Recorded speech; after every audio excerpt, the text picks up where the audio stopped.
بسم اللہ الرحمن الرحیم۔ السلام علیکم ناظرین، اللہ تعالیٰ نے اپنی عبادت کے لیے انسانوں کو پیدا کیا اور ان کی رہنمائی کے لیے پیغمبر بھیجے جنہوں نے انسانوں کو اللہ تعالیٰ کا پیغام دیا۔ ناظرین، جہاں بہت سے لوگ ایمان لائے اور اللہ اور اس کے پیغمبر کی اطاعت کی، وہاں ایسے بھی بہت سے لوگ تھے جنہوں نے حق سے انکار کیا۔ پھر وہ لوگ بہت بڑے عذاب میں گرفتار ہو گئے۔ مختلف قوموں پر بہت سے مختلف عذاب آئے، کسی پر پتھر برسے تو کسی کو کالی آندھی نے آن پکڑا۔ ایسی ہی ایک قوم تھی جس نے نافرمانی کی تو اللہ تعالیٰ نے ان کو سخت عذاب میں گرفتار کر دیا اور ان کو بندر بنا دیا۔ ناظرین، آج کی اس ویڈیو میں ہم بات کریں گے وہ کون سی قوم تھی اور اس کا کیا جرم تھا جس کی وجہ سے ان کو بندر بنا دیا گیا۔ مزید بات کرنے سے پہلے آپ سے گزارش ہے اس چینل کو سبسکرائب کر کے ساتھ لگے بیل آئیکن کو بھی دبا دیں۔ ناظرین، حضرت داؤد علیہ السلام کی قوم 70,000 آدمی عقبہ کے پاس سمندر کے کنارے ایلا نامی گاؤں میں رہتے تھے اور یہ لوگ بڑی فراخی اور خوشحالی کی زندگی بسر کرتے تھے۔ اللہ تعالیٰ نے ان لوگوں کا اس طرح امتحان لیا کہ ہفتہ کے دن مچھلی کا شکار ان لوگوں پر حرام فرما دیا اور ہفتے کے باقی دنوں میں شکار حلال فرما دیا، مگر اس طرح ان لوگوں کو آزمائش میں مبتلا فرما دیا کہ ہفتے کے دنوں میں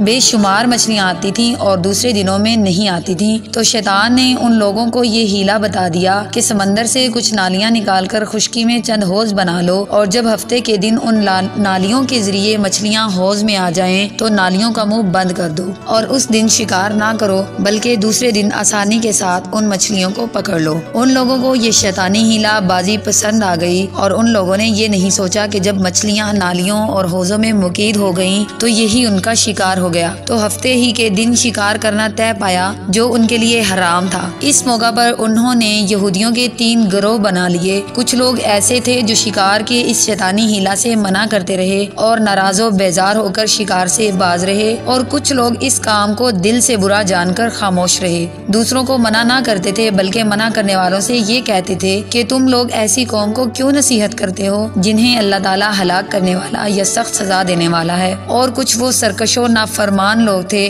جنہوں نے حکم خداوندی کا اعلانیہ مخالفت کی اور شیطان کی ہیلا بازی کو مان کر ہفتے کے دن شکار کر لیا اور ان مچھلیوں کو کھایا اور بیچا بھی۔ جب نافرمانوں نے منع کرنے کے باوجود شکار کر لیا تو منع کرنے والی جماعت نے کہا کہ اب ہم ان معصیت کاروں سے کوئی میل ملاپ نہ رکھیں گے۔ چنانچہ ان لوگوں نے گاؤں کو تقسیم کر کے درمیان میں ایک دیوار بنا لی اور آمد و رفت کا ایک الگ دروازہ بھی بنا لیا۔ حضرت داؤد علیہ السلام نے غضبناک ہو کر شکار کرنے والوں پر لعنت فرما دی۔ اس کا اثر یہ ہوا کہ ایک دن خطا کاروں میں سے کوئی باہر نہیں نکلا تو انہیں دیکھنے کے لیے کچھ لوگ دیوار پر چڑھ گئے تو کیا دیکھا کہ وہ سب بندروں کی صورت میں مسخ ہو گئے ہیں۔ ناظرین، اب لوگ ان مجرموں کا دروازہ کھول کر اندر داخل ہوئے تو وہ بندر اپنے رشتہ داروں کو پہچانتے تھے اور ان کے پاس آ کر ان کے کپڑوں کو سونگتے تھے اور زارو زار روتے تھے، مگر لوگ ان بندر بن جانے والوں کو نہیں پہچانتے تھے۔ ان بندر بن جانے والوں کی تعداد 12,000 تھی۔